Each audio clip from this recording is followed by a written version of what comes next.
Thank you for being here with me today. I'm very excited to talk about Donna.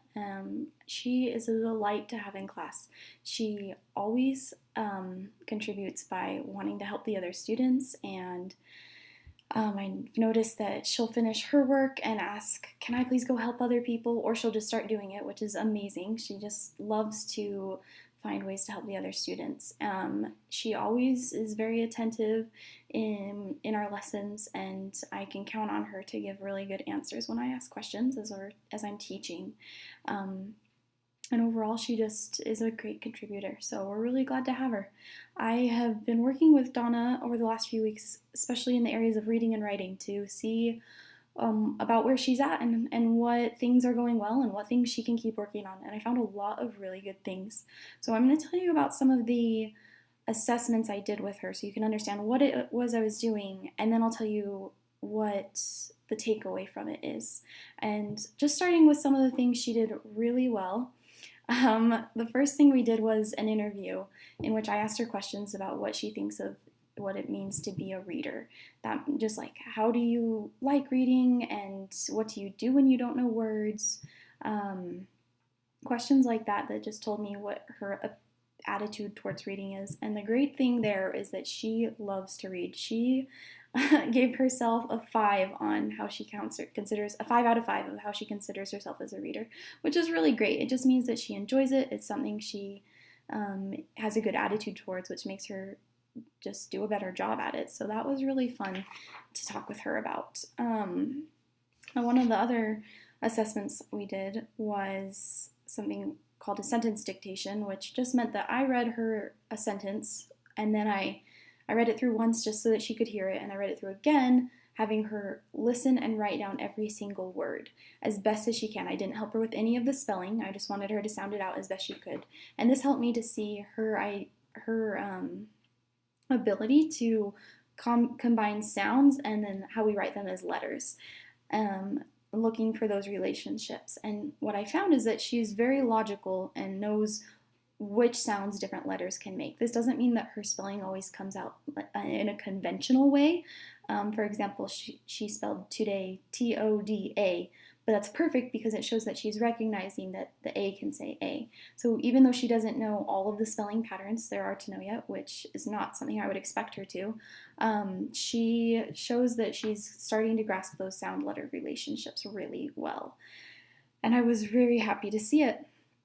So I mean, just for a gauge of that, she got 41 out of 46 possible points for all of the sounds that she needed to hear. And it was very well done, very well written. Her high frequency word task was a task in which I gave her some of the most common words we see in reading. These are usually called sight words. And I just had her look at them all laid out in front of her and identify the ones she could read. And the great thing is she read 30 of the 36 I gave her correctly very easily. And she was just able to say the, a, his. And this is super important because when she's reading, knowing these words will help her to read more quickly and not spend as much time decoding or looking at every single word on a page, but she'll be able to focus more on the words she doesn't know yet, and that overall just leads to more fluent reading, which means she'll read quickly enough and accurately enough to take away the meaning of what she's read of the words, and not be focused on just trying to think of what the words are. And she also, in more of a comprehension assessment, she would do a retelling for me. This meant that we read a story, and then I asked her to tell me about that story. I gave her prompts of what happened in the beginning, what happened in the middle, and what happened in the end. And she answered questions very accurately. She could give me good details that she remembered from the story. This included talking about characters, what they did, and just giving me the specifics from a story. So that's one of the biggest highlights of all that I found, because it means she's taking away the messages of the story and remembering what happened and making meaning of the whole super duper important.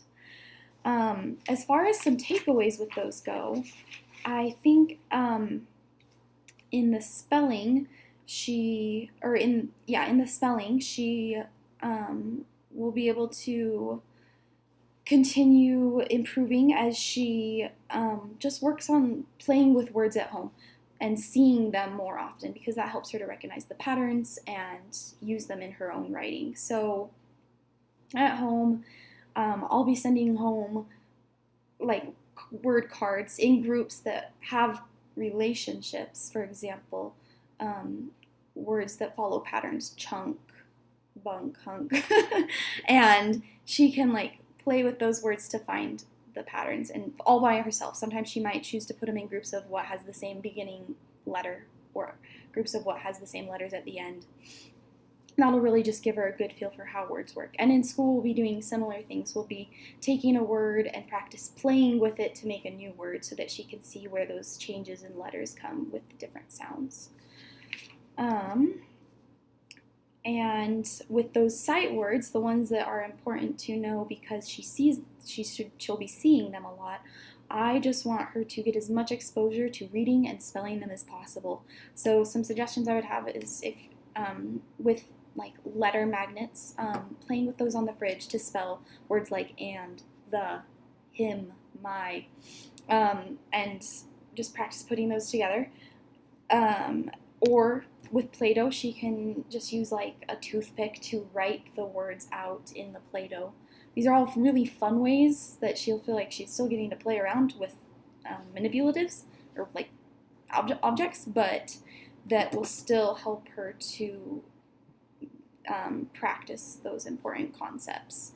We'll be working on those in school too, I'll be trying to help her be more aware of when she sees them when she is reading. So if I give her a text, I might have her highlight any of what she knows are her sight words, and we keep them up on a word wall so that she can refer back to them and kind of remember, oh yeah, we talked about that, we learned that word. And another, last but not least with this, the retelling and the comprehension that shows that she remembers what she read in the story. I just want, in the time that you spend reading with her, I think the best thing you can do is just ask her questions about a book. What did we just read? What happened? Why did the puppy do that? And try to use these questions before you read the book, while you read the book, and after you read the book. There's no right or wrong questions. It's whatever comes to mind. So don't worry about that being super complicated. Just get her talking about it and interacting with it rather than just listening passively. We do similar things at school, again, where after we read especially, she gets a storyboard, and that shows 3 pictures maybe from what happened in the story, and she has to put them in order of what happened first, what happened second, what happened last. And that really helps her to think back on the story and show that she's remembering the events. These will all strengthen her ability to give details and to remember sequencing. Sequencing is a super important thing, especially as we get into longer books and writing, just so that she can make sense of what's happening and when it is happening. Those are all things that Donna is just so great at, and I'm just excited to see her get better and better. And in addition to them, there's just 2 things that I think that are the focus areas of what I want her to continue working on, that she is that can be kind of like her goals for the next little while between these next parent-teacher conferences. So to explain, I have 2 more assessments to explain, and then I'll tell you what the takeaways from those are. The first is called a running record. In a running record, I listen to Donna read, and I record exactly what I hear her saying and how I hear her reading a word, how she's sounding it out, if she's going back and fixing it, if she's read it wrong, or if she's just moving on to the next word. And that gives me a very good feel of the strategy she's using when she's reading to decode or sound out the words on the page. What I'm seeing is that she came out at the frustration level in some of the books that she read. And I was impressed because we would do a retelling where I asked her about the books, and she'd still be able to tell me what happened. So I think that she sometimes will read words and maybe not look at the whole word, look at the first letter and think, oh, I know that this word starts with a V, and so instead of saying visit, she says something else that starts with a V, like vet. And it's close, but it's not the exact word. So she's still using pictures to infer meaning and get a good message out of the book, but we want to work on her knowing exactly what the words say. And some helps with this are going to be, honestly, just to be reading every day at home, especially. The more exposure she gets to books, the better she will be at this. And in school, I'll be teaching her some very specific strategies she can use when she sees a word to sound it out all the way. That will be like looking through the word and seeing all the letters and then making sure you get the sounds for them all and putting them together, or using other words that she already knows to help with new words that look similar. If she knows the word all, that will help her to read the word ball, for example. And so I expect her, as we do those things, to quickly move from not feeling like we're missing a lot of the words or guessing on a lot of the words, but that we're getting the majority of them correct when she reads. Last but not least, I just did a little analysis of some of the writing she's done in class. So I took about 3 of the assignments that she did in writing details or informational texts where she just was giving me lots of details and saw how she was putting all of her skills together. And it was really great. She is really good at just writing those complete sentences. She's able to convey her meaning through words. She's not needing to add pictures, or she can come up with the words she wants to say. And she stays right on the topic and gives lots of details. She's just like, she was writing about her Halloween costume, and it's going to be black, and it's going to have a tail because it's a cat. The thing I want to work on next, and this is common for most of the class because it's not something we've quite covered as much as I would like in class, is just concluding with a closing sentence, a sense of closure to what she's saying. So I'm going to help her see how there's kind of an order to what she writes, and in class using like a graphic organizer to say, okay, here's where I say, this is what I'm talking about, here are all the details, and now this is the closing sentence. This is like a recap of it all.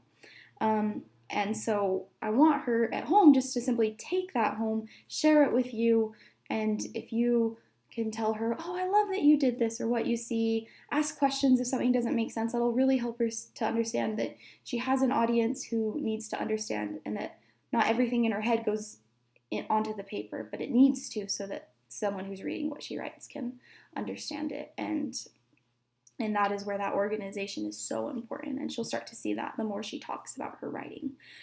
So those are our takeaways for Donna in this quarter, and I'm just again so impressed with the progress she's made, with the effort she puts forth in class. She's just one of the funnest students who always is excited to be in the classroom, and I love it so much. I'm really excited to keep working with her and for the things you guys are going to get to do at home, and I'll make sure you get a list of all those ideas I talked about, since there's quite a few. And again, keep them simple, keep them fun, but the more chances she gets to work with it, the more progress we're going to see, and I'm really excited to see where she goes in the next few months. So